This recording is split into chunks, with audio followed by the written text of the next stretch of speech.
Today's presentations begin to explore the truth and the real environmental degradation right here in Northwest Indiana. This is not some issue that's way across the country. This is right here, right now, okay? And we're all affected, but as with anything, sometimes these threats affect some people more than others. So we're going to talk about the injustice of that as well. We're going to take a few minutes in between each speaker to have a little moment of reflection and shuffle the microphone. So we'll ask you to be present with us in that moment as you reflect by yourself or with your neighbor.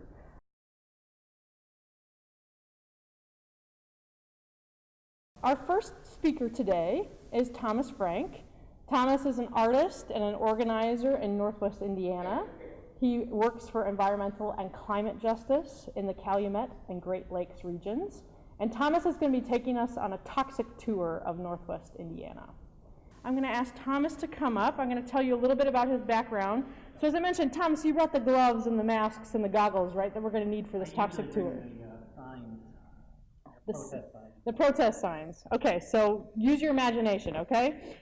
Thomas is a lead organizer with the Community Strategy Group in East Chicago. He's a board member of the Southeast Environmental Task Force.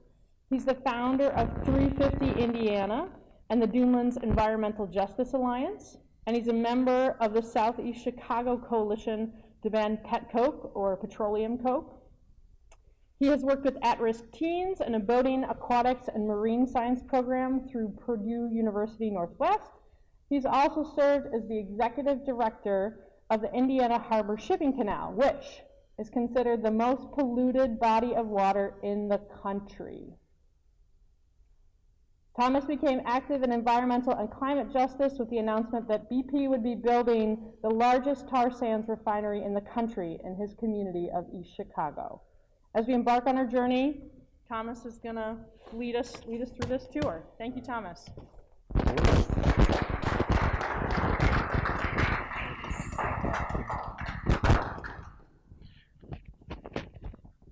I'm going to try to set up here a little bit and walk around. Let me see here. All right, so I'm going to actually give you a toxic tour of East Chicago. I'm going to focus on that. I've been giving these kinds of tours physically to get people out there in a visceral space to breathe and be a part of that space and understand that space. There's a way of understanding how we organize white spaces compared to spaces for people of color and black people in our region. How many people here are from Northwest Indiana and have been to East Chicago? Just a very few. All right, so this will be an understanding. So I'm going to start with an environmental justice framework, going in talking about East Chicago, Indiana, given an environmental context. We'll talk about some of the EJ campaigns we're doing. I'm going to dip a little bit into climate justice because you can't separate these issues. You can't separate a lot of these social justice issues. And then I'll talk a little quickly about the culture of resistance. So to give you an understanding, I married into East Chicago a little over 20 years ago. And I brought my perspectives from the north side of Chicago down to East Chicago, which was a very different perspective. I now live in a community that has the largest private investment in Indiana's history, in my community. I also live in a community that has destroyed or torn down 3 neighborhoods, or in the process of tearing down 3 neighborhoods in the last 20 years due to environmental conditions and threats. For the last 100 years, East Chicago has identified itself as the most industrial city in the world. And for practical purpose, it probably really is. We have a whole industrial culture on the southern shores of Lake Michigan. This is from Indiana days. This was a poem that was read out loud in 1908. The skies are often dreary and the air is filled with smoke in Northwest Indiana from the gas, the coal, and coke. But we wouldn't be without it, for it's just the way we grow in Northwest Indiana where the furnace fires glow. We also see ourselves as the workshop of America. You've probably seen these posters around the region. That's a metaphor that people have been living on. If I go back really quickly, you see smoke, right? Smoke for people the last 100 years in this working class community meant jobs. It meant kids went to school, they got fed, they went on to college. Today, we're shifting that metaphor over and we're talking about it as poison. And that's a really different change. Also, to understand where we are, we're on the southern shores of Lake Michigan, right outside the Chicago metropolitan area. Try to understand that political equation. Chicago metropolitan area has 7.1 million people in it on the Illinois side. That's more than the entire population of Indiana. So what I consider us is the industrial, we're kind of this industrial fiefdoms on the southern shores in the Calumet Industrial Corridor, but we're also an industrial colony of Chicago. We're kind of pushed and pulled between Chicago and Indianapolis. But also on the southern shores of Lake Michigan, because of the way the glaciers receded, we're now considered the 7th most biodiverse region on the continent. Just 15 years ago, we were considered the 4th.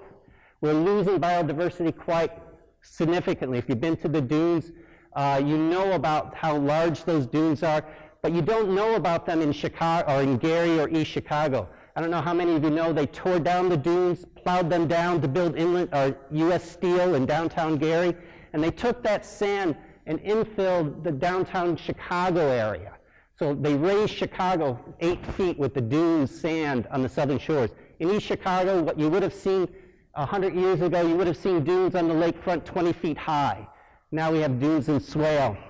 And this is where the Chicagoland area decided it's going to put its industrial infrastructure in.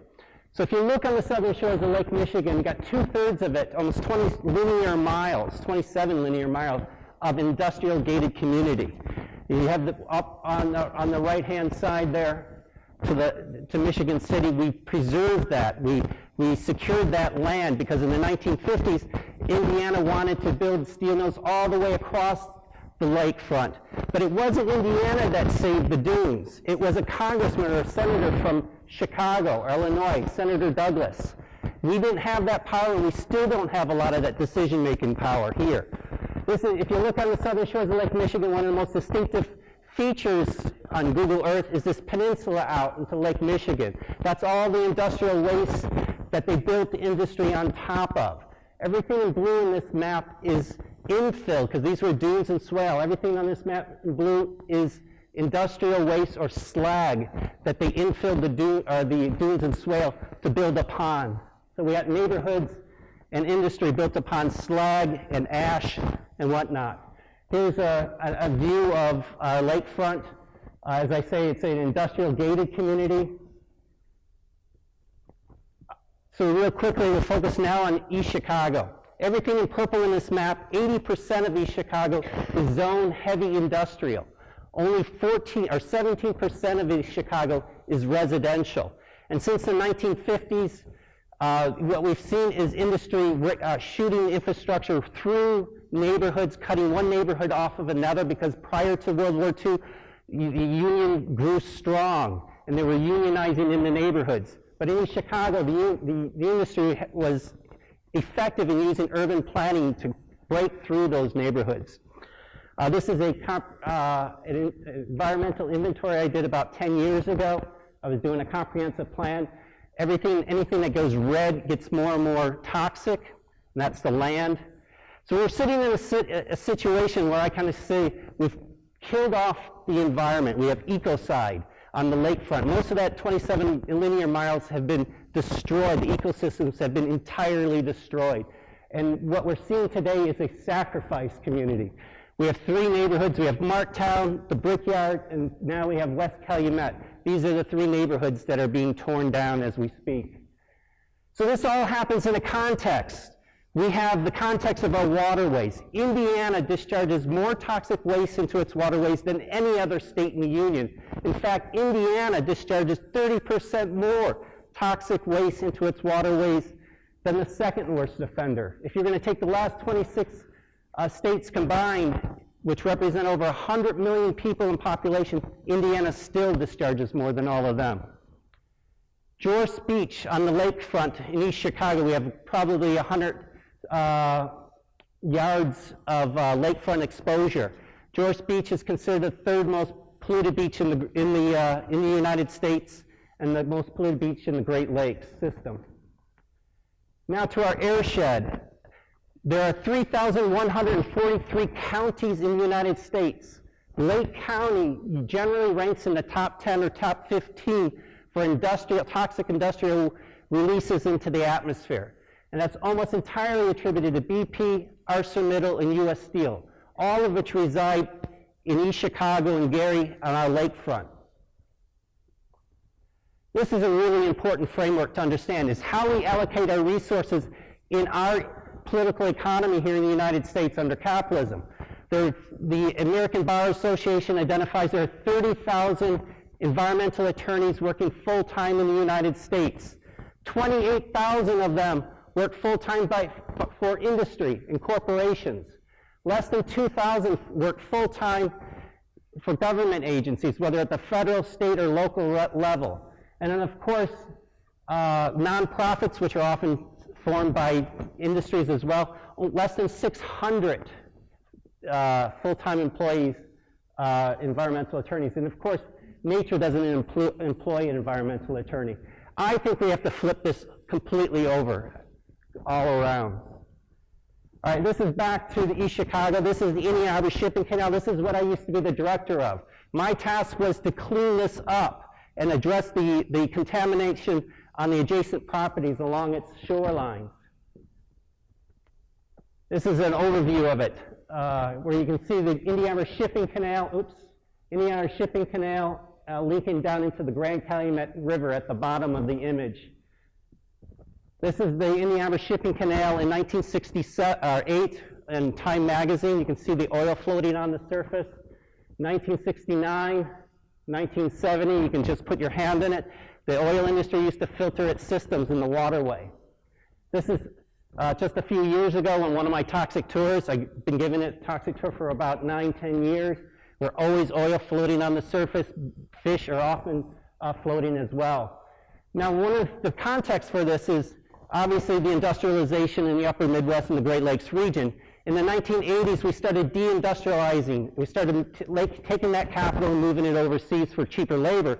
And that's when the EPA identified what they called 43 areas of concern. The Indian Harbor Shipping Canal was one of those. And in fact, it was considered the most impacted area. It's the only body of water that's failed all 14 beneficial uses that they measure this by.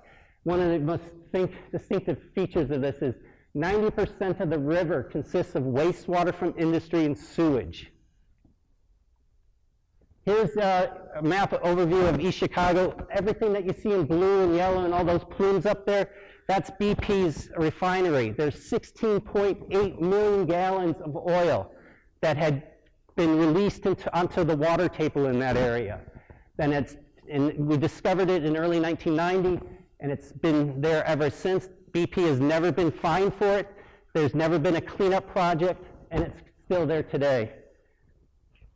Upon that, you can see the CDF. Because of the project I was doing to clean up the Indian Harbor Shipping Canal, we call it dredging the canal. We need to take those toxic dredgings and put them somewhere. Well, where they decided to locate it was into what we call a CDF, a confined disposal facility next to our high school and elementary school. This is the CDF. It's a 168-acre site. You can see all the oil infrastructure around it. Just to the south of it, 1/3 of a mile is our high school, Central High School. Another project that we're looking at, we've been organizing in the last year about, is the Indian Harbor Coke Company. They're up on the peninsula of Arcelor. You can imagine a coke oven or an oven the size of a tractor trailer, the trailer of a tractor trailer. Now think about 268 of those ovens lined across, one side by side. They have a length of a mile long. That's what they are operating on the peninsula of ArcelorMittal. This is a company that has been out of compliance with the air permit for over 10 years with nearly 9,000 or more than 9,000 air violations. They're up for a renewal right now. Now this image, I usually put things in black and white. This isn't a black and white image. This is a color image. And that's the facility. All right, I'm going to talk a little quickly about the U.S. lead Superfund site. It's one of the issues that we finally got, attention to. This is an area of 3 neighborhoods. We consider them Zone 1, Zone 2, Zone 3. Really, this issue has been something we've been fighting for over 40 years. U.S. lead, USS lead shut down its facilities in 1985. We knew there were problems there. We did some lead testing randomly or through the neighborhoods and found some really high levels. But really, in Zone 1 is where the housing complex, many of you may have heard of it recently, the West Calumet neighborhood. This is really what brought attention to this, because over 40 years when they've been doing their lead testing and arsenic testing and cadmium and other issues, they really did not find that many high levels. And if you see the little blue boxes there, that's where they were testing in those little blue boxes. What they discovered when they finally did some comprehensive testing this last couple of years was that 97% of the land was highly contaminated. And let me give you an understanding. 400 parts per million of lead in the soil triggers a cleanup. 1,200 parts per million in the soil is an emergency action. What they found in West Calumet was 91,000 parts per million in the soil, and they found 32,000 parts per million in the residents' homes, in the dust. So for 40 years they were testing, but they seemed to miss the 97% of the land where it was really heavily contaminated. So the residents of the mayor held a meeting of the residents and told them that they can go anywhere in the world, that he was the giver of blessings. I'm going to pay for you to go to your tropical paradise. But what we really have here is a room full of people that became environmental refugees. 1,200 people. It wasn't a very nice experience. It was a really horrible, horrible experience to try to deal with the housing issues. But what we did is we got a lot of candidates coming up to Chicago. We have a lot of attorneys from universities showing up. We have attorneys that showed up in limousines. We had a lot of attention suddenly from a lot of people that found ways to advance their careers or their financial well-being. But in the meantime, the residents of East Chicago had to deal with the digging up of their yards, the fear of what's happening. One yard is being dug up and another yard isn't, and they're wondering, are they contaminated? They're wondering now about their history of health problems and their neighbors' health problems, and they're talking amongst each other and they're finding, wow, I have the very similar health problems that you have. And they're now bidding together a narrative that seems to link themselves to the industrial legacy and what's been left and what's been allowed to happen in East Chicago. So I'm going to skip over now to Marktown. Marktown is on the National Register of Historic Places. It's what's called the Garden City concept. It was built in 1917. In about 2007, BP announced that they were going to build this tar sands refinery, a $4.5 billion refinery right across the street from Marktown.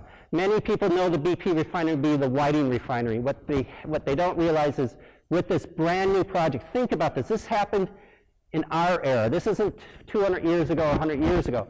They moved the refinery out of the refining capacity out of Whiting and into East Chicago and right across the street from Marktown. In East Chicago, they awarded BP $165 million to do this in East Chicago. And then a month after BP went online, on the March of 2014, a month later, they started sending out notices that they're going to tear down Marktown. So right now, about 15% of Marktown has been torn down. They're using the marketplace to move on these properties. The median home value in Marktown is $25,000. So they really have very little market maneuvering. How many people can sell their home for $25,000 out of Marktown and go anywhere else? Try to give you a context with that $25,000, what that means. The median home value in the United States is over $220,000. The median home value in East Chicago is $55,000. The median home value in some of our neighborhoods that are fence lines with industry is between $14,000 and $25,000. So we've been organizing to save Marktown. It's been very difficult, but BP is just using the marketplace and moving in and tearing down, buying up and tearing down. Property values are dropping very significantly. Now people are in a rush to get out before the property values break down even further. And this is the refinery. It's sitting on 1,400 acres on the lakefront of East Chicago and Whiting. You can see Chicago up in the north there. To give you an understanding, 1,400 acres is about the same footprint as the Loop in Chicago. So when they went online with the new refinery in 2014 and they put out the notice that they're going to tear down Marktown, at first they said they want to build a parking lot. People kind of laughed because there's a lot of brown fields around there. So they changed their concept. They said, we're no longer going to do a parking lot. We want to build green space. We want to tear down a garden city and make green space. At the same time that happened, they had a major spill into Lake Michigan with tar sands product, and I'll talk a little bit about that. They had several malfunctions at the facility through the last couple of years. Now, to understand what happened is in 2002, we moved our refining capacity off of Saudi Arabian light sweet crude and went to the crude up in northern Alberta.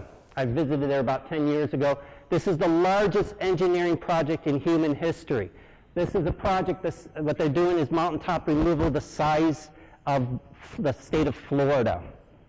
And this is on, much of it is on unceded land. To understand where it's happening in the ancient boreal forest, the largest carbon sink on the planet.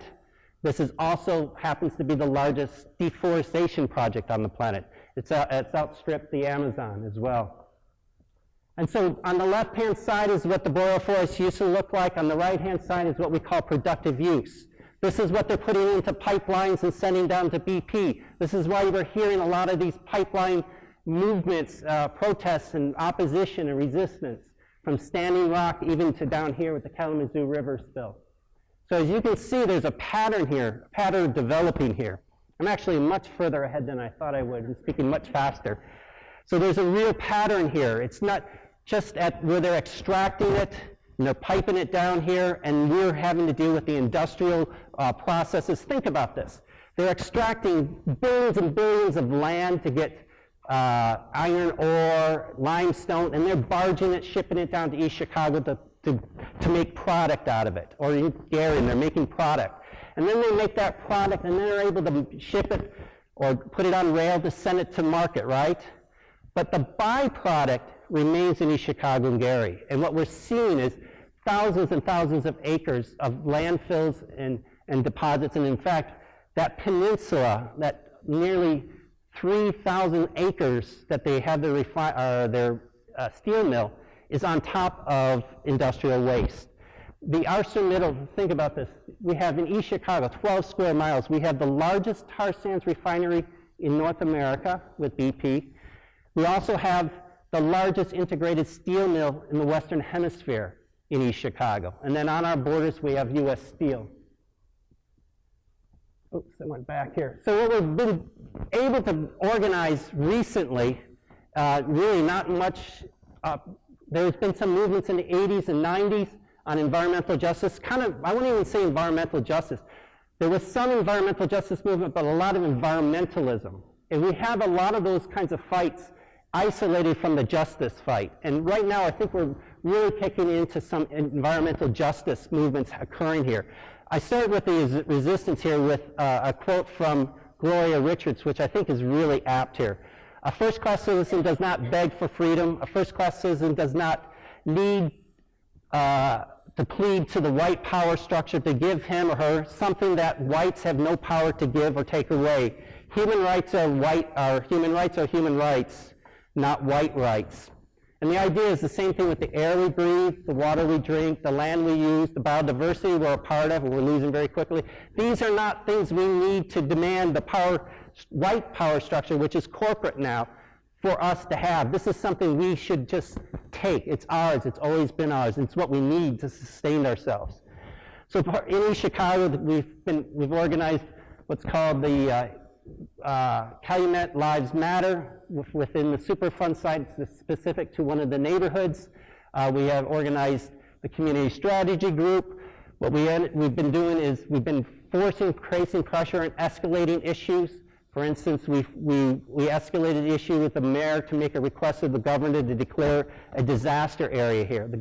Our first meetings with the mayor was not willing to, so we ended up having a press conference and then occupying his offices until he was willing to do that. And then we were able to get several $1 million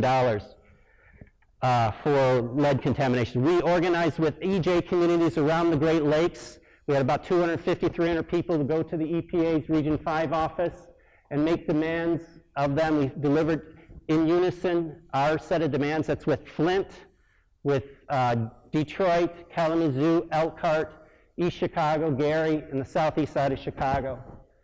We forced Pruitt to come to East Chicago. It was the first time he had a public appearance. We've been doing water distribution in East Chicago. One of the things that we forced the EPA was to test the water because we wanted to deal with the multiple pathways of lead. And so we've been doing water distribution for the last year and a half. We organized Save Marktown. That's not been a very positive campaign at this point. We brought about 50 people, 25 people from East Chicago and Gary to DC for the climate march this last May.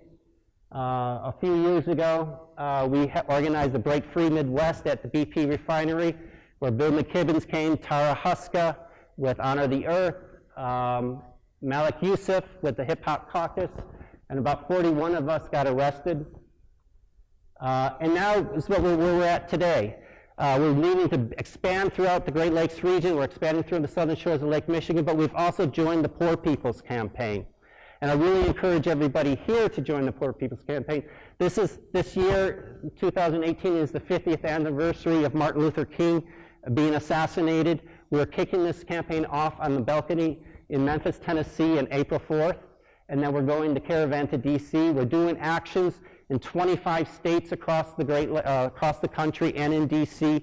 We're expecting people for 40 days to risk arrest at their state houses and in DC. So I've got some flyers for that I can pass out, and with that I think I'll stop. And by the way, this is a view outside my window, if you don't believe in climate change.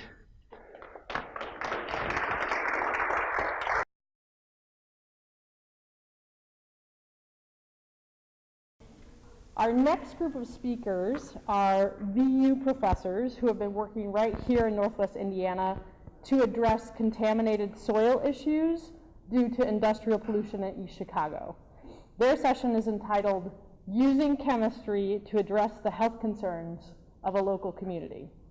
Okay, and now I'm going to introduce you to our next speakers who are going to talk about something very relevant to what you've just been hearing. So you may or may not know that VU has been involved with some of what you've just heard about.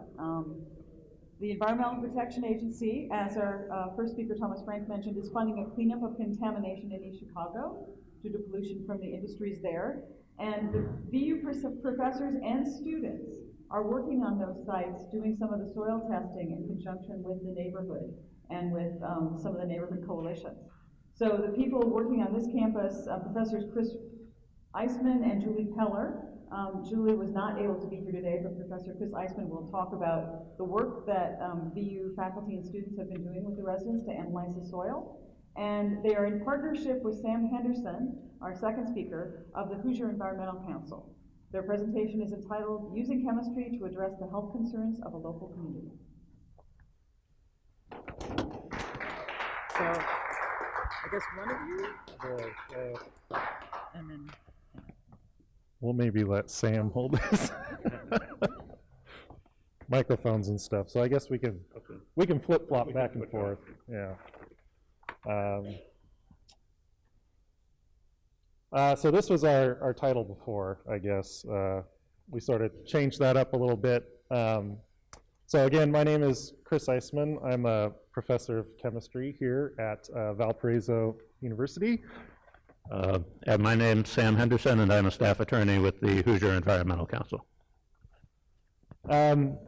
So we both feel very privileged to be a part of this celebration here today, and I really would like to take time to acknowledge our collaborator, Dr. Julie Peller, who couldn't be here, unfortunately, today, but she has been a real main part of this work as well.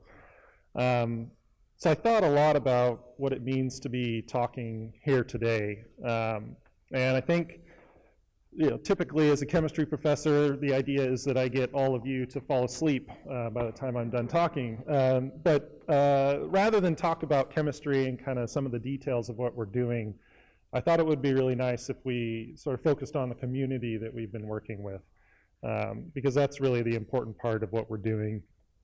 And so we have been doing a lot of interesting chemistry and environmental sampling in East Chicago, and I'm more than happy to talk to you about the details of that at any time after the talk. But let's get going with talking about the community that we're working with in East Chicago. So I put up a picture here because I really wanted to show you what I think could be described as anywhere America. I think a lot of times when we have this picture in our head of environmental contamination, especially with levels of lead and arsenic as high as we're seeing in this community, we have sort of a more industrialized viewpoint of what that might look like. And this could be anybody's front yard, anybody's street. It could be anybody's park area or school. And I think that's really important. This community is just northwest of Valpo here, so we got a great introduction to where it is from Thomas. And it's a large swath of both industrialized and productive lakeshore with a very rich history, very strong sense of community. What I'd like to move on to now then is to talking about the people that are part of this community as well. So I'm going to hand it over to Sam. All right, I hold this and then I do that. Okay. This is Maritza Lopez, who is one of many community members who have been speaking out and taking ownership of the process of the contamination in their community. She's 54 years old, but has health problems that would typically be associated with a much older person, and in that way, she faces many similar health problems to people throughout the affected neighborhoods of the USS Lead Superfund site in East Chicago. She has significant arsenic and lead contamination in her home and indeed in her body, just as many of her neighbors do. And this has profound effects on the health of the entire neighborhood, which have been confirmed in the testing conducted by Professors Peller and Eisman here at Valpo, showing not only high lead levels in the yards, but high lead levels in the homes, in the basements, and indeed even in the vacuum bags. So it's literally in the dust you're breathing. And I think a lot of times we don't think about how much dust there is around us in our homes. We don't see it, but we're breathing it in all the time. There's dust in this carpet. There's dust in the upholstery. There's dust on our clothes. And if there's lead and arsenic in that dust, it's going to get into your body. And so it's a big question that certainly a lot of people are working on, is how did things get to this situation? And we think that's something that requires all of us in Northwest Indiana to think about.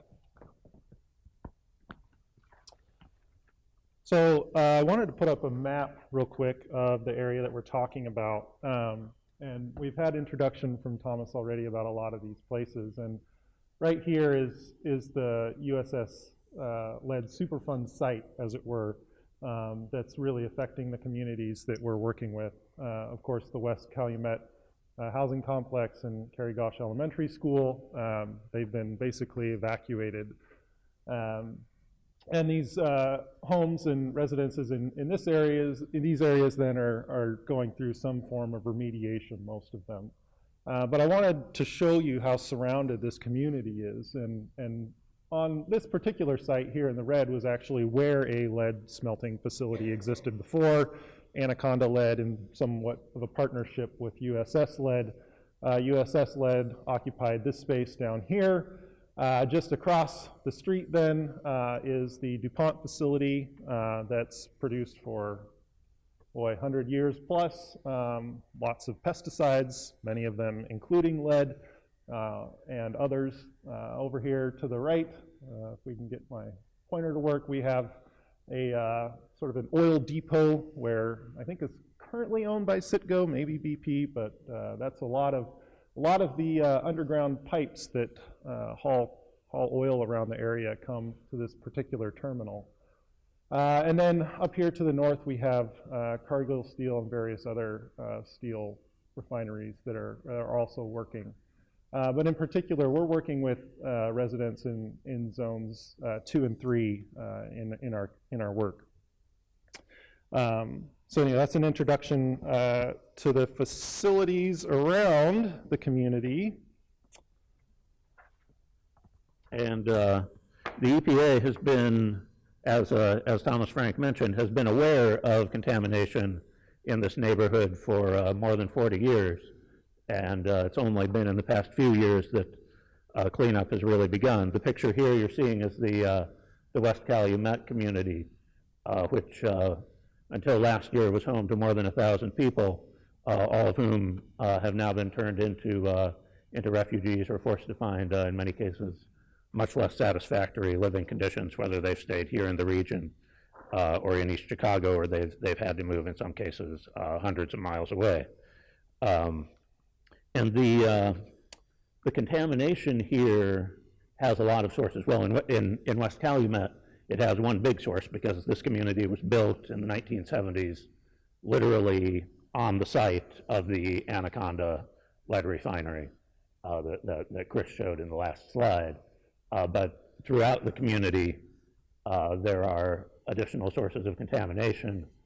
There's the history of windblown dust from the USS Lead facility just to the south, and there is also a history that has still not really been adequately addressed or analyzed of groundwater contamination from the DuPont facility, where for more than 100 years they were dumping a great range of chemical wastes, including many lead and arsenic products, including DDT, including Freon manufacturing products, and a lot of things that I would have to leave to the chemists to fully explain.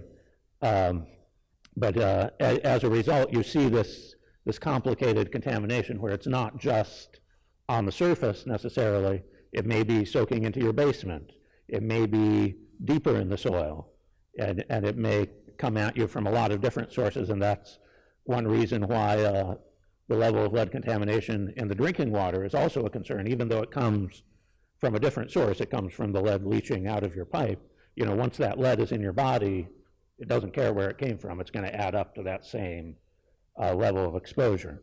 And so the EPA's cleanup here, unfortunately, has to date primarily just been to scrape off the top 2 feet of soil where that's accessible and not scrape it off where they can't get to it. And unfortunately, of course, that doesn't address groundwater. It doesn't address other areas of soil that haven't been tested or haven't been excavated. And so that's still leaving a lot of problems that the many community groups in this area are continuing to try to address and to try to push the EPA to address. And I want to call attention to the fact that, you know, I think you can say there's been a lot of work done in East Chicago over the past couple of years, and that's true. But you also have to say that this contamination and the human suffering it has caused has not been taken nearly as seriously as it would be if you had a dump right here next door in Valparaiso. And I think, you know, there are many sources for that, but you can look to one of them from the same mechanics in our society that lead to the fact that we're here talking about the suffering and the activism and the struggle of overwhelmingly Black and Hispanic city and community in the Calumet neighborhood of East Chicago. And, you know, I'm the third white guy up here talking about this, and that's a problem. And it's an even bigger problem because you have that same lack of representation among the decision makers, you know, in the EPA and elsewhere in the state government, even to some extent in local government. And, you know, that leads to a lot of implicit bias, and it leads to people not taking as seriously the suffering of people who look different from them as they do the suffering of people who look like them and they can identify with. And that's, unfortunately, that's an almost universal human property, but it's something we have to deal with better in the systems we have to address environmental contamination, because otherwise the human toll is unacceptable, and we all suffer from the existence of these sacrifice zones in many different ways. So I think we all have a stake in not just trying to clean up issues in East Chicago, but in trying to clean up the issues in our society and our economy that have made this possible. So as we get to wrapping up here, I think one thing we can continue to talk about maybe in the question and answer session too is looking at these kinds of complicated problems that are historical in an area that took great pride in the industries, but this has also resulted in a lot of harm to this area. This area essentially built America in many ways. All of our cities are steel. Many of these resources came from right here in East Chicago. I think it's also true we could maybe, in a more broad sense, look at what happens not just here, but also in our nation, in our world. Obviously, here's a picture of Houston. All those dots on the screen there show either a Superfund site or a restricted chemical site by the EPA. They were all underwater recently with the devastation from Hurricane Harvey. That's going to be a legacy for this community as well as, nationally as well as internationally. I'd encourage you democratically to take part in some sort of process here to share your ideas. We just threw up a couple of slides here for places you can get in contact with your representatives to express that. And just real quick before we're done, I want to thank the Wheat Ridge Foundation, which is now the We Raise Foundation, for the funding for this work. Valparaiso University, of course, the Center for Environmental Science and Technology was where we ran a lot of our samples. The Hoosier Environmental Council.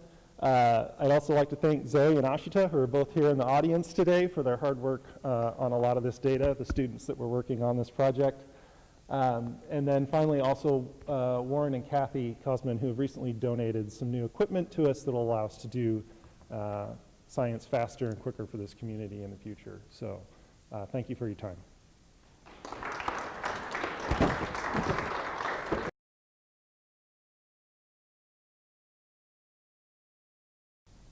Our third speaker is Professor Andrew Reardon. He's going to talk about how unequal access to food in this country is connected to structural racism. He's going to discuss how the food movement is working to address these issues in the food system with something it calls food justice. As the fourth white guy to talk about issues that primarily affect communities of color, I am directing a lot of what I'm talking about to folks of privilege in this room. Martin Luther King made similar remarks about how it's up to white folks to really critically analyze what's going on. And so I'd like to just put that up front. So I've been asked to talk about food justice and connect that to issues of environmental injustice. And in order to do that, I'd like to start with words that Dr. King had to say on food justice. On March 31st in 1968, Dr. King gave his final sermon at the National Cathedral in Washington, D.C. In the sermon, he touched on a lot of topics, including, of all things, food justice, although he didn't call it that.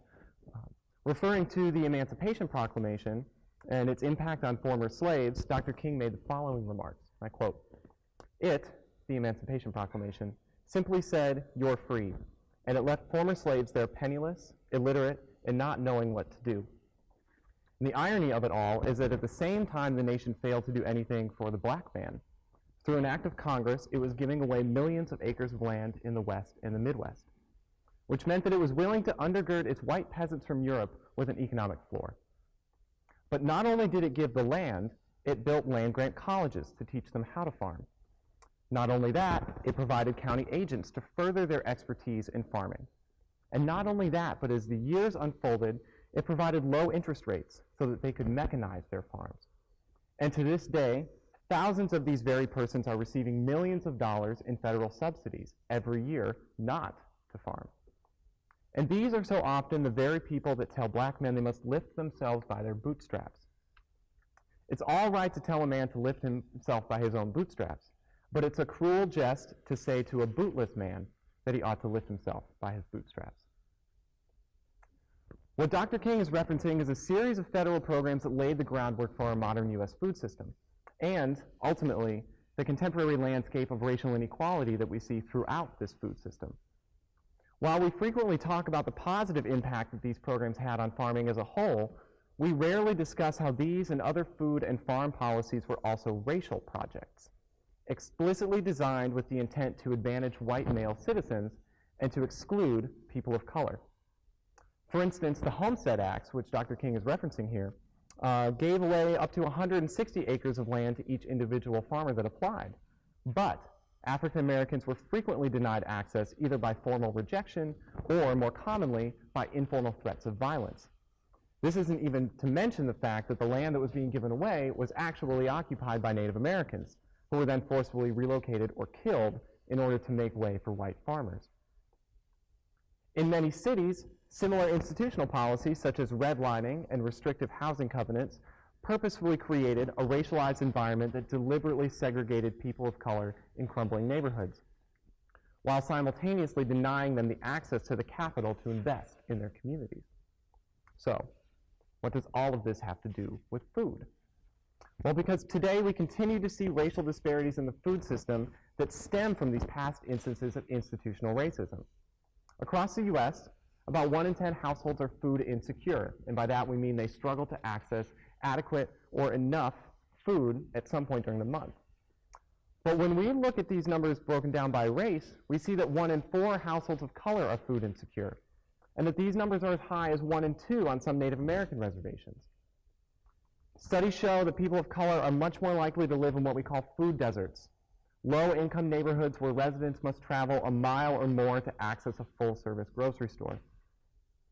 Studies show that within these food deserts, instead of living close to grocery stores with fresh produce or whole foods, that residents are much more likely to live near gas stations, liquor stores, and fast food restaurants. As a result, we see that people of color, and especially children, are much more likely to suffer higher rates of diet-related illnesses, such as diabetes, obesity, heart disease, and cancer, in large part because of their access to good food. All told, African Americans are expected to die almost 5 years sooner than their white counterparts, and in large part because of these diet-related health conditions that are related to food access. So food justice activists see this as not an issue of inequality or a measurable difference between two groups, but an issue of inequity, right? An unjust distribution of benefits and hazards. Lack of access to food among communities of color is similar in effect to their disproportionate exposure to environmental hazards, like we heard about today in East Chicago. Both result in poor health outcomes, lessened life chances, and are linked to place-based racial discrimination. In response, the food justice movement argues that communities of color have a right to grow, buy, sell, and eat healthy, fresh, affordable, and culturally appropriate food that was grown not just sustainably, but ethically. It focuses not on improving access to good food, not only on improving access to good food in disadvantaged communities, but also on giving those communities the power to choose what their food environments look like.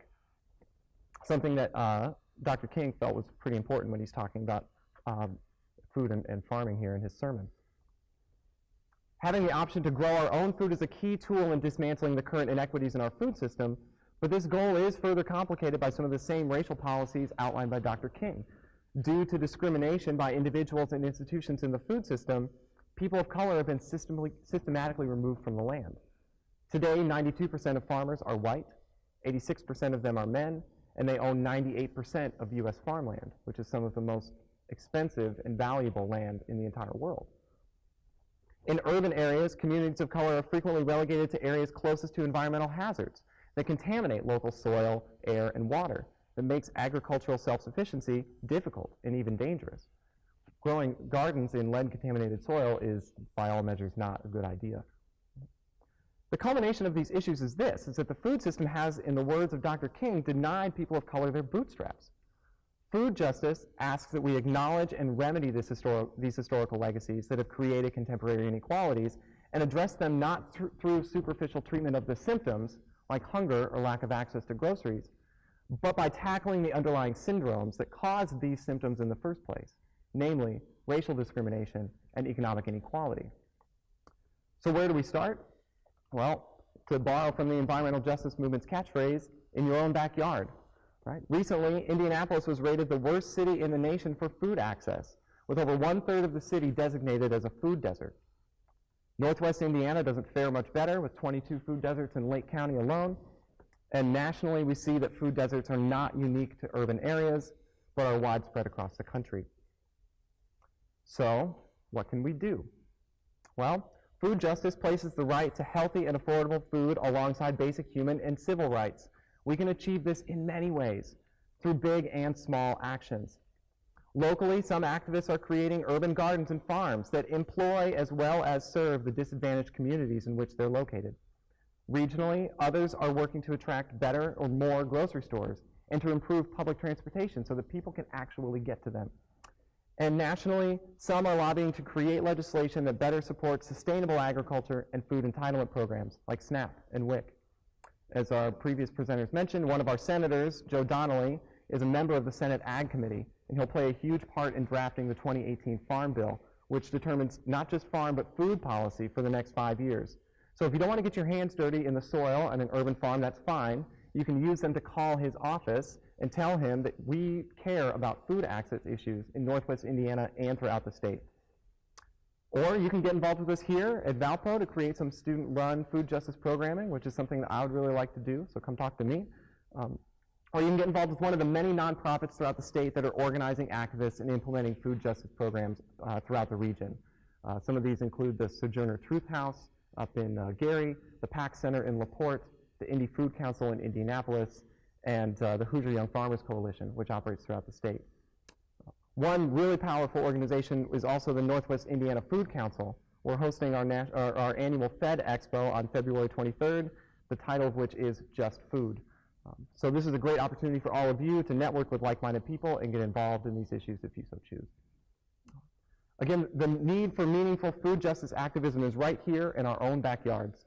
So whatever you think you can do, big or small, do it, because our rallying cry isn't that we can't wait for food justice, it's that we won't. Thank you.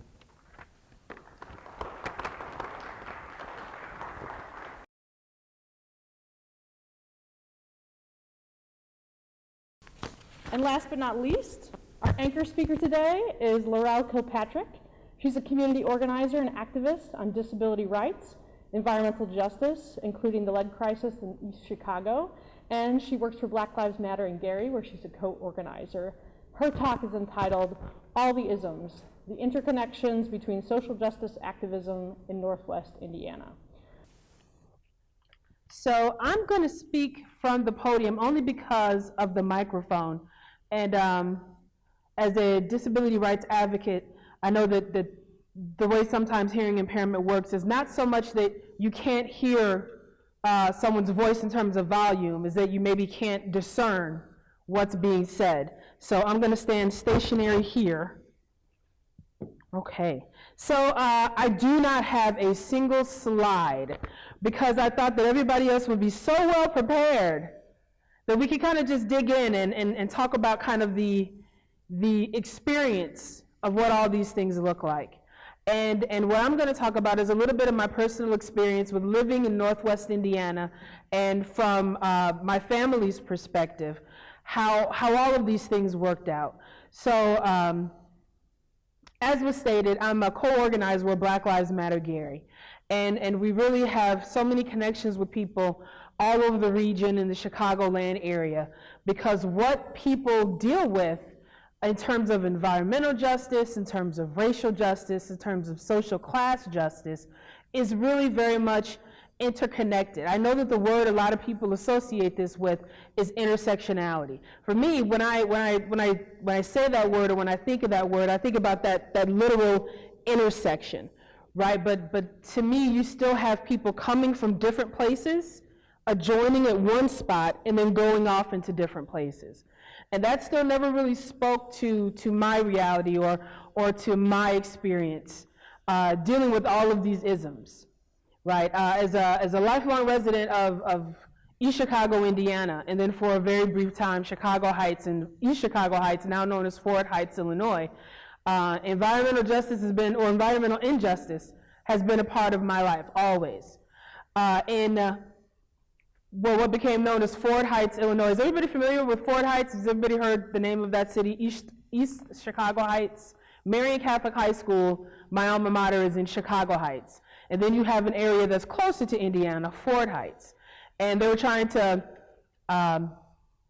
attract the Ford Motor Company to build their plant in the city. So they changed the name of the city before the Ford Motor Company committed to building the plant. And Ford Motor Company built the plant literally across the street in Chicago Heights from where Fort Heights is. I always thought that was interesting. In Fort Heights, I remember as a child, when we moved there, the water used to fascinate me coming out of the tap. And it fascinated me because of the different colors that the water would turn. It would be an orange one minute, and then it would be maybe like a bright yellow the next minute, and then it would be like a dark brown the next minute. And it would just fascinate me. I would watch, my mother would enrage my mother because I would just watch the water come out of the tap.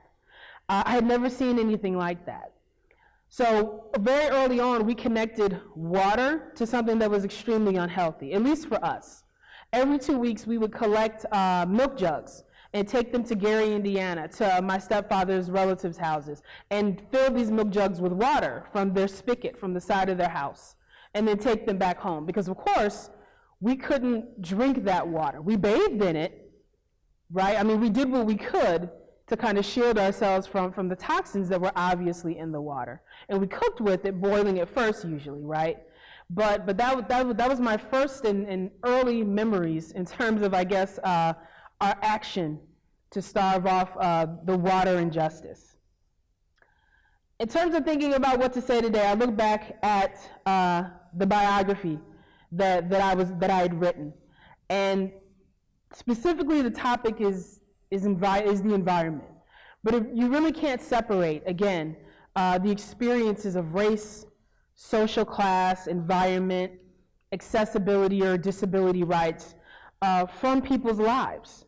You can't separate environmental racism from this conversation. I was a member of a manifestation of the Indiana Green Party in Northwest Indiana right after I participated in a group called the Coalition for a Clean Environment that did a lot of activism around that chemical disposal facility that was later built in East Chicago. The city of East Chicago sold a plot of land next to a high school, across the street from a junior high school, where they were going to put a stone cylinder. They weren't going to layer the bottom. They weren't going to build a top for it. They were just going to dredge that barge the ships came through and dump the sediment in that stone cylinder. So, of course, when it rained, when it was very hot, right, you had those, look like those little cartoon wavy lines that are coming up out of it and being dispersed through the air, right? That absolutely happened. And we starved that off for maybe a good year, right? But of course, in terms of for-profit industry, it was inevitable what was going to happen with that. They were going to build it. They did continue to poison the community, and that's just how that story goes. But later being a part of the Northwest Indiana Green Party, that name came right back to me. I didn't remember it until right then. The Northwest Indiana Green Party, we had a conversation about how we could become more active in our immediate area. And everybody is throwing out ideas for issues that we could talk about. And I raised my hand. I was the only black person in this group. We all had a connection through being either employed or a student at Purdue, then Purdue Calumet, now Purdue Northwest Hammond. And I kind of raised my hand and I said, we really should be talking about, if we want people in this area to be involved, we should be talking about environmental racism.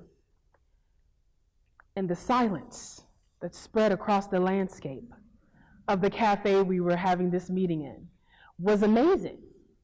And I kind of knew that would be the reaction, not because of maliciousness, but because this group, and I would say then the environmental rights movement at that time, wasn't really geared towards racial justice in that way. That wasn't really at the forefront of the conversation that group at that time was having. But being a lifelong resident of East Chicago, Indiana, my family coming from a neighborhood called New Edition, which across the street from my family house, you had BP oil tankers.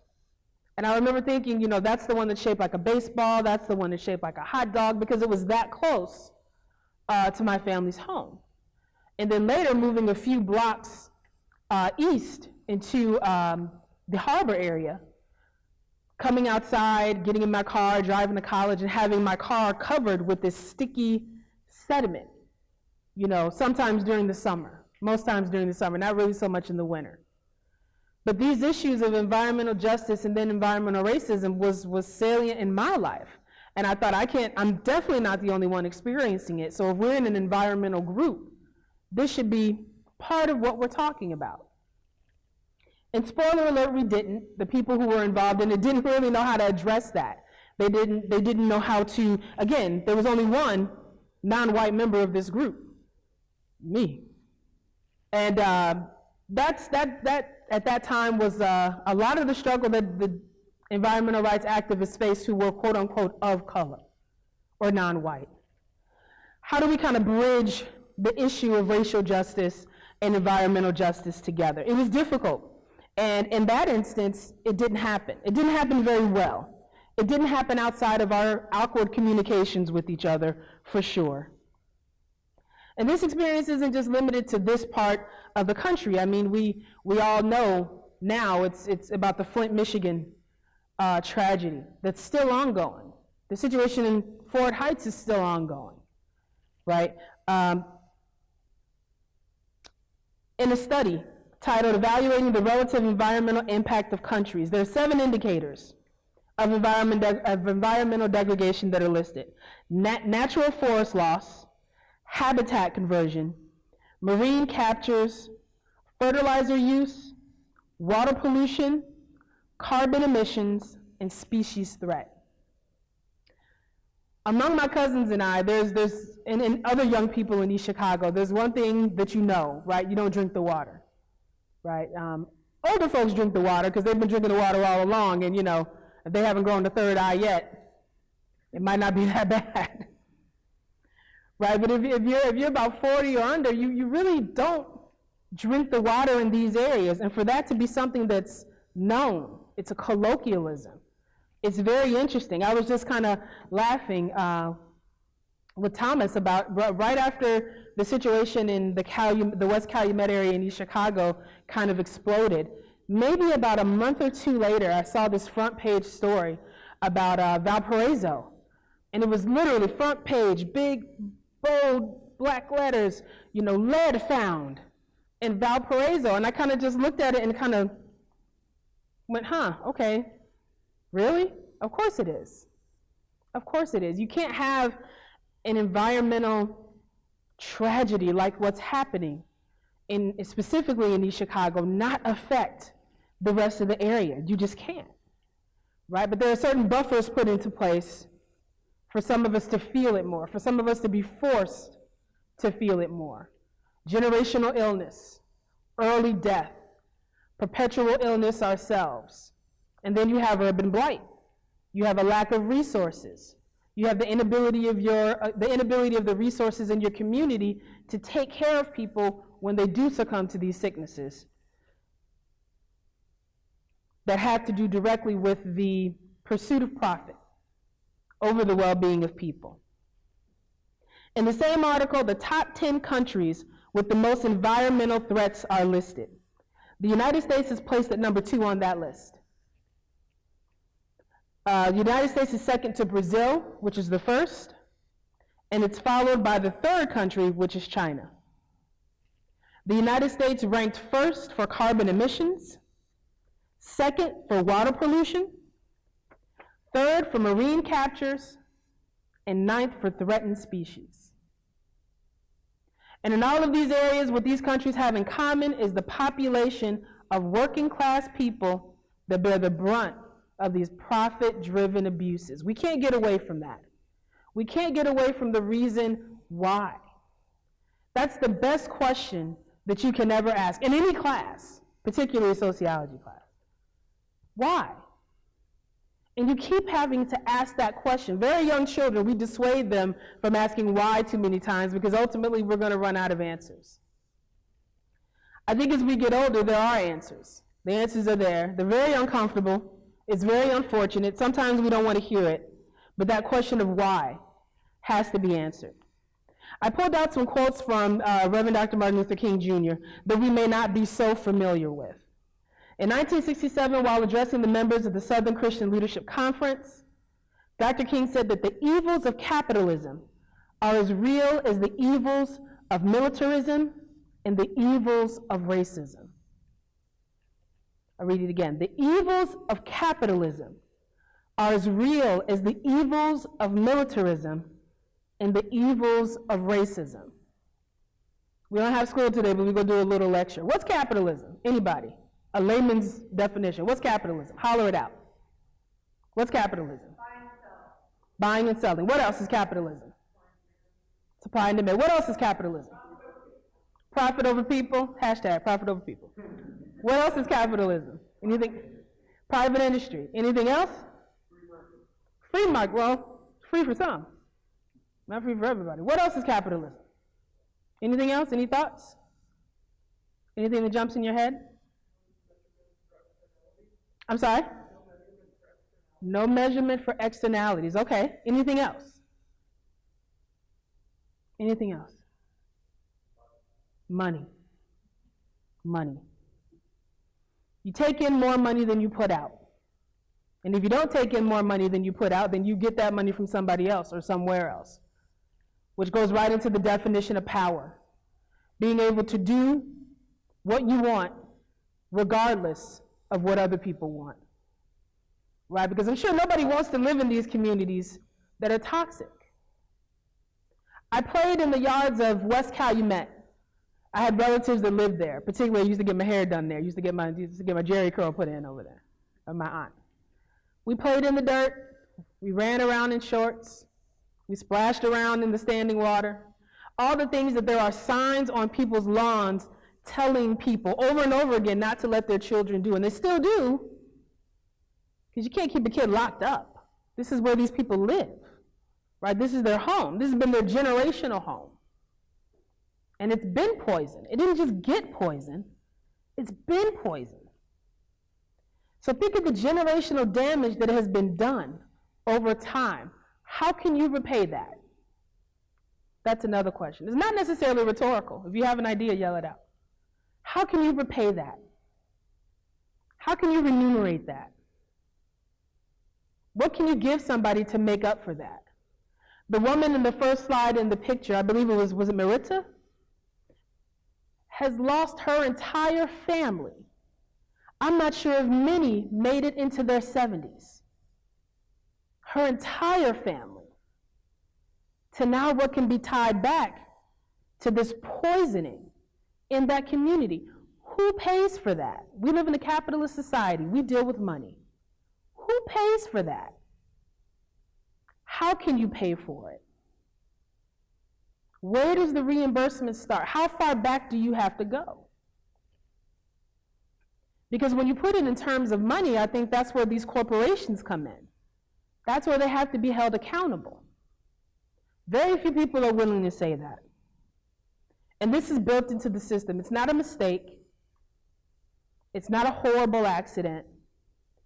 There are people that get paid more money than me that calculate the human cost of doing this type of business. And in those equations, they have dictated that these people's lives, the lives of my family, the life of myself, I've not gotten myself lead tested. I'll admit, I just didn't want to know. Right? Who calculates that? What dollar value is put on that? How do we justify it? Because I guarantee somebody in here is thinking, well, it happened so long ago, who really has to pay for that? But we live in a capitalist society. We deal with money, right? Somebody has to be responsible. Send my check. Send it to my house. The evils of materialism and the evils of racism. Profit over people. That's a big one. It was towards the end of his life that Dr. King became increasingly vocal about connecting the dots of power and oppression both inside and outside this country. This is when he began to be a real threat. This is towards, again, the end of his life. When he began to reach across the spectrum of race and nationality, joining in solidarity with people whose oppression was tied to economic superiority of a ruling class, it was then that he became the biggest threat imaginable to that power majority. When the full depths of the damage done in the West Calumet neighborhood of East Chicago came to light, the potential activism of that area was staggering. And again, these are things that we knew. From living in this area, we knew that we were being poisoned. We knew it. Right? We knew it. But for the first time, you had enough people who knew it at the right time to do something about it. And that's what all of this culminates into. I got like 4 more pages. We won't get to that, though.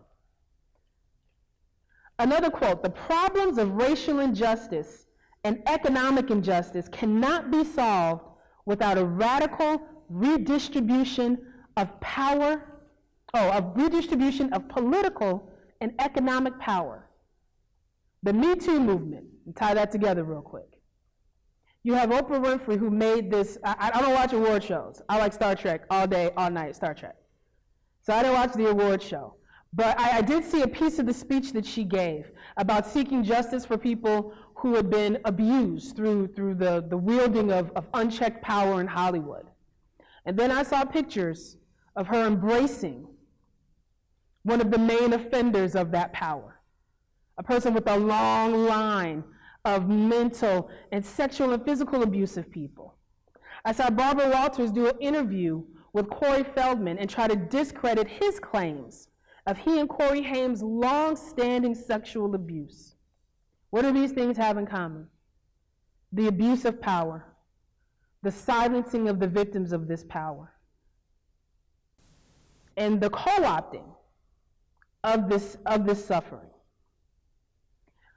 Another quote from Dr. King, "Revolution of Values," from a speech he gave in 1967. "When machines and computers, profit motive, and property rights are considered more important than people, the giant triplets of racism, extreme materialism, and militarism are incapable of being conquered." If I could, I'd like to add to Dr. King's quote, "Except in the face of multiracial, multi-generational, accessible, anti-sexist, anti-racist unity in the form of activism." And we have that. We have that. In all of these small spaces, we have that. We have people doing small things that can amount to giant things. I'm a disability rights advocate with Everybody Counts North and Hammond. We did an action with a group called Adapt Indiana, where we went to talk about the cutting of Medicare, or Medicaid, right? Because people with disabilities are some of the majority of the folks who suffer under the ravages of environmental racism. And there was a reaction to that. There was a reaction by the power structure. That reaction landed me on my back with an ambulance surrounded by about 9 U.S. Marshals. But without that action, where are we? Last quote. "Again, we have deluded ourselves into believing the myth that capitalism grew and prospered out of the Protestant ethic of hard work and sacrifice. The fact is that capitalism was built on the exploitation and suffering of black slaves and continues to thrive on the exploitation of poor, both black and white, both here and abroad." From The Three Evils of Society, delivered by King in 1967. No wonder he was killed very soon after. That's dangerous. That kind of talk is dangerous. Uniting the suffering of people, not just within a country, but across national borders, is dangerous.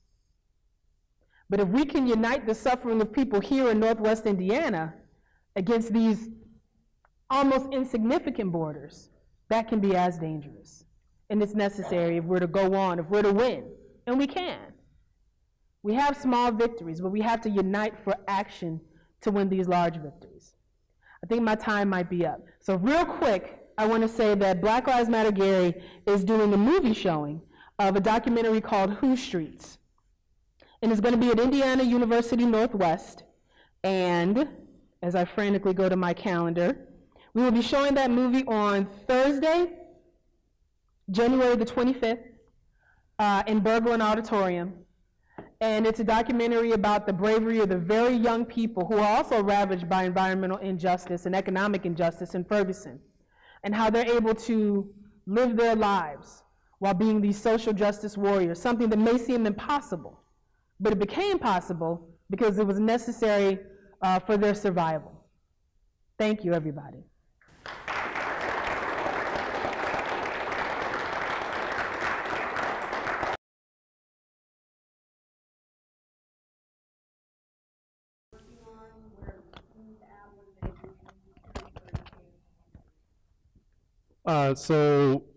The question for everybody was where's the research that we're doing in East Chicago stand right now? And currently, we're very excited with the new instrument that we were just able to obtain from the Cosmans that will be able to do some on-site analyses for people in East Chicago, and we're working to organize a XRF Day, which is the instrument that we have to bring ours as well as other instruments out there to help people bring anything they're concerned about in and get it analyzed. And that instrument's going to also allow us to reanalyze the samples we've already done and do a lot more, a lot faster. So I've got a student in the lab this semester that's going to be working on getting that instrument up and running. And Dr. Peller also has Zoe and Ashita are really interested in continuing their work. And I believe we have maybe one more opening for another student that might be filled soon. So what we're really trying to focus on in this next phase, I think, is something that isn't really addressed by the EPA yet, although they may be starting to look into this, is that how do we deal with or try and understand the mechanisms for the indoor exposure of the lead. And as chemists, we're also really interested in knowing about things other than lead. There's a lot of pollution in this area that has nothing to do with the element lead, and those are things that need to be looked at as well. The water quality is an issue. So we're kind of trying to canvass all of that and really understand the health exposures, big picture of the community, so that we can hopefully have knowledge and information and power to try and fix, at least as best we can, some of those problems for people. So that's kind of where it's at. Does that answer all your questions?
board where the environmental action items fall under figuring out what's next that you might be interested in kind of helping bring community people together around. That's definitely a conversation if you're interested in that.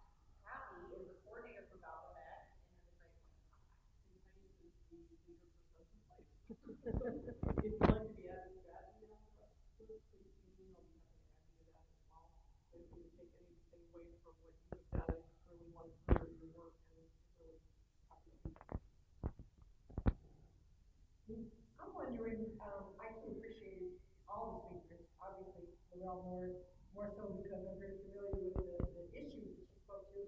But one thing that Laurel spoke to is that we can do it. And I think that there are so many people in Northwest Indiana trying to do so many different things. We've got all the isms to battle. Can we think of a way to bring all of those strengths together? Because each of you, I see it kind of like a chart. Everybody's doing something, and we're all battling, the collective problem.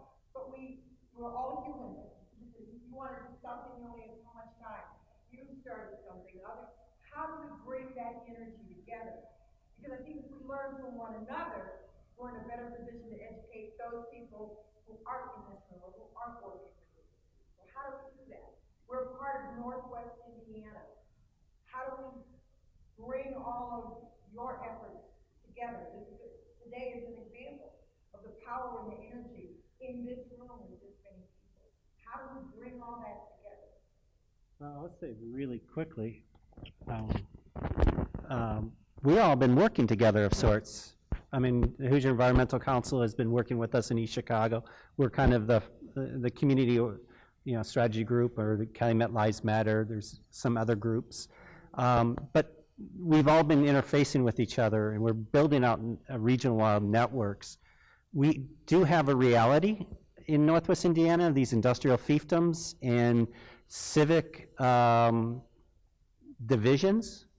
We have civil society has been broken down, and especially in these areas intentionally, and that causes conflicts, and privileging is causing issues as well. One person's privilege over another in gaining access to a resource causes some conflicts. So I think innate to the whole process is tension. And I think we have to learn to live with tension and work through tension so that we can get, together better, larger. But that's what I would say right now.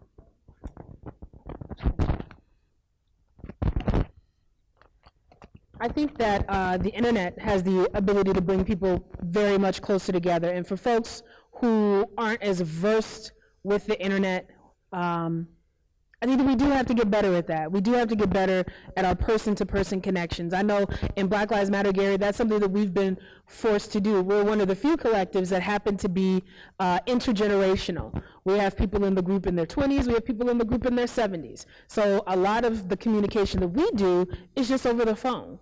It's just calling people, or however they're able to access, some type of communication over the phone.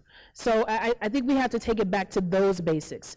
I think a lot of people will be able to engage online, but I think that in all of our groups, we have to have purposeful connections with people in ways that they can access. And what I mean by that is people who are older, because these are people, honestly, who've been facing these situations the longest. This is where we're going to get our history of the attempted fight back. I think every generation has had an attempted fight back. We may just not know about it.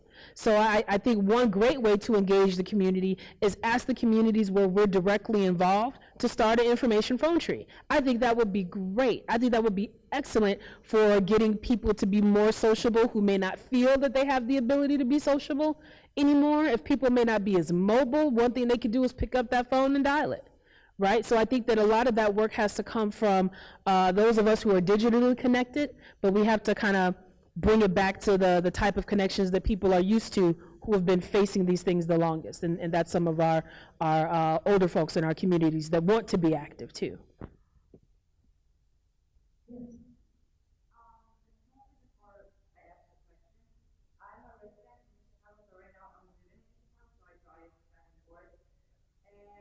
That's a long drive. Yeah. So when I was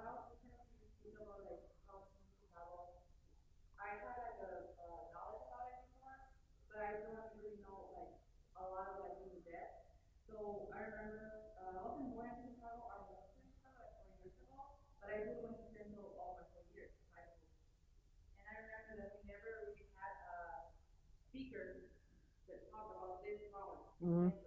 So I know that I'm not the only one, but back in high school, I know a lot of my friends, they have no idea about the problems that are in Chicago, that the people who live there. Mhm. So I think we should also focus on them knowing. Absolutely. And it's like when I was sitting here listening to you, I was like, wait, I'm like, I never had this talk back in Central. I'm like, I know a lot of my friends have no idea about this problem. So my question is like, would you be willing to eventually go to like Central or have speakers or you yourself go to Central and talk to the people? Because I think like you were saying how we have to focus on the elder crowd, so I think we have to focus on the young ones. Because I know that they're like the future of Chicago. You're inheriting this problem. Yeah, so it's like they have to do better than this, take action, and how we can stop the problems from getting bigger. So it's like my question is like, if you willing to go to Chicago and like talk to the community, because I know not only them, but a lot of the community in there have no idea about the problems. Like me included, and a lot of people around me have no idea about all the problems that we have like around us, and it's just like, I think that's like something that I think people need to go back and go there and talk to the people there, like make, I don't know, projects and stuff. Because I have already thinking about that, that it's like one of the reasons why I take my major, environmental science, for that. And I was thinking about, talking to the principal, and that I still attend principal, and I talk to her sometimes, and about making projects about, or bringing speakers in, so that I can teach the people, all the problems that we're facing, and I was like, one of my questions is willing to go there and talk to them. Absolutely, if that's to me, absolutely. I think there's a wealth of folks up here that can do that. But in terms of personally, absolutely, I can give you my card afterwards, and definitely feel free. Do you want? So, Alex De Silva used to work with the EPA. I worked with him on the water issues. He was in charge of what's called the RAP, Regional Remediation Action Plan on the Indiana Shipping Canal and the Grand Canal. He now teaches at Central. And after the EPA, after the Superfund story broke, he approached his colleagues that he worked with to come in to speak to the community, because a lot of his students lived in West Calumet or in Calumet, and they would not respond. The EPA and IDEM would not approach him, would not return his phone calls. So he allowed me to teach all of his classes for that day. And I think there's an avenue to start doing more. We talked a lot. He was really feeling that if you really want to reach the kids in East Chicago, you have to start it and do it in junior high, that in high school they're perhaps too committed in a direction that they're going. So that was one of the things, and we're going to continue to do that.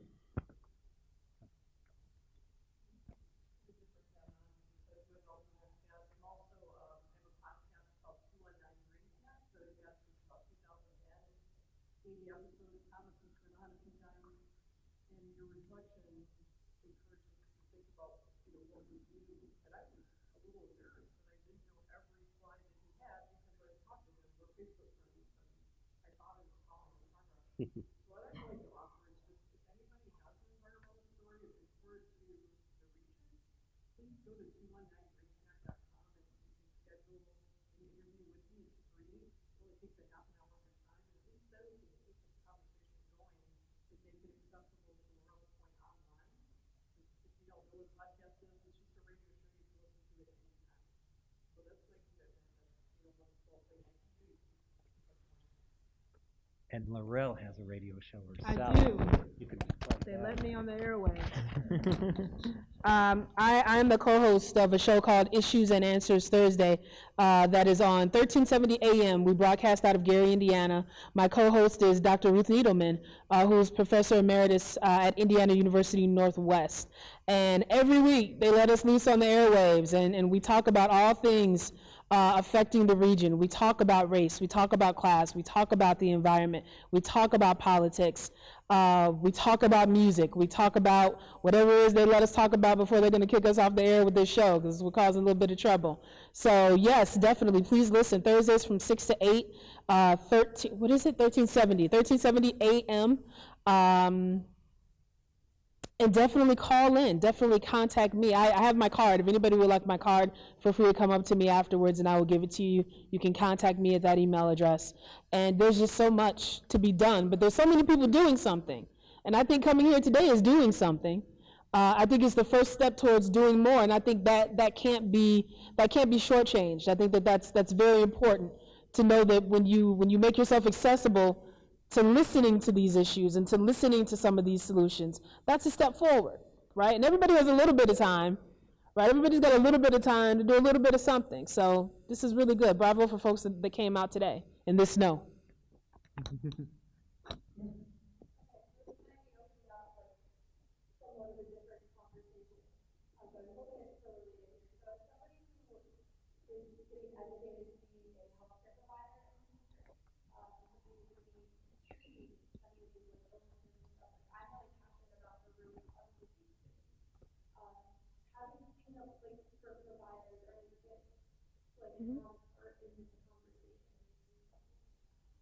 I think being culturally competent is the phrase. Making sure that there was a nursing book that was recalled because it said something along the lines of African Americans don't feel the same degree of pain as other people. It stopped at the systemic cause of inequality that caused health problems. No, I'm sorry, it stopped at the surface manifestation of these health problems without getting into the systemic causes. And I would say, and other people would have more to say, one of the best things you could do is to increase your cultural competency about what goes into illness, what goes into people having nothing but bad healthcare options that of course are going to result in a bad healthcare choice. And that could be with any situation. The situation I use for my class, it's a little extreme, but you know, if you're being stabbed and punched, and you know you're gonna die from me either stabbing or punching you, and I'm doing both. But let's say I stop and I give you a choice. You want me to stab you to death? You want me to punch you to death? That's not a good options. That's not gonna yield a good outcome.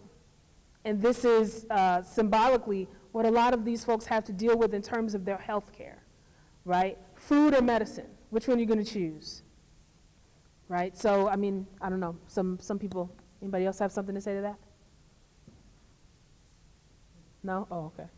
I just want to say that it was a practitioner in Flint that actually brought the water crisis to the attention of the people who could solve the problem with the EPA. Even though people living there knew there was a problem forever, it was a practitioner who paid attention and refused to not pay attention. Right. Who got their something. So you have power. Absolutely. And also the one thing which I find to be tragic, more than tragic, is the forced medication of kids in schools, especially in East Chicago. They're being forcibly medicated in schools for now what we can tie to prolonged prenatal and after they're born exposure to these toxins. So to look deeper into some of the things that may be on the surface. Right, to look at the types of conditions that people are subjected to living in based on social inequality, right, as opposed to coming up with remedies which could be very IST in nature, whether it be classist, racist, sexist.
I couldn't help but think of a line from a song that went something like, what a wicked web we weave. You know, I think that it's really hard. All of these things are sort of integrated together, and it's very difficult to draw those apart. I mean, you know, the DuPont facility manufactured pesticides. They're used all over on our food. Part of that goes to helping food be cheaper to produce, you know, more economically feasible, but then who pays that price? Where does that get extracted from in terms of the community that's now a part, integrated with this facility that produces those things? And then we also had the issue of what is that cost? You know, how do we evaluate that for the people that are affected by this? Man, that's a hard question to answer. I don't have an answer for that. And there's probably numerous products, I think, that we could point to that come out of this community. You know, as I mentioned in my presentation, this community built our nation. I cannot underscore that. It's phenomenal. And they're paying a very heavy price for that. So.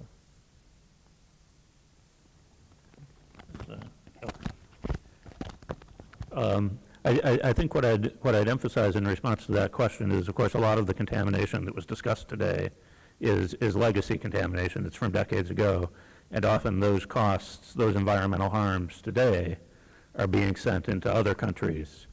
But in terms of one product that's still produced in enormous quantities here in Northwest Indiana and has great downstream costs, just to pick one obvious one, it would certainly be the gasoline that most of us have perhaps consumed just coming here. That's a product with enormous outside costs, which are not yet incorporated into the costs that we pay. I also had a question for Ms. Kilpatrick. Is there still a website where WLTH is available? Yes, it is. Thank you. There's a Facebook page, which is just at WLTH13. I keep getting the call number wrong. 1370. WLTH 1370. The website is www.WLTH1370.net. There's a Twitter page, there's an Instagram, all that good stuff. You can always catch the show being streamed live. The recordings show up a day or two later. Yes, so, yes. That, I'm afraid, brings our formal part of the panel discussion to a close. But there is some time between now and lunch, so I'm guessing our panelists will hang around for a few minutes, hand out cards, chat with people if you have more direct questions. But I need to fill you in on what's happening next. So first, thank all of our speakers for their presentation. We hope they really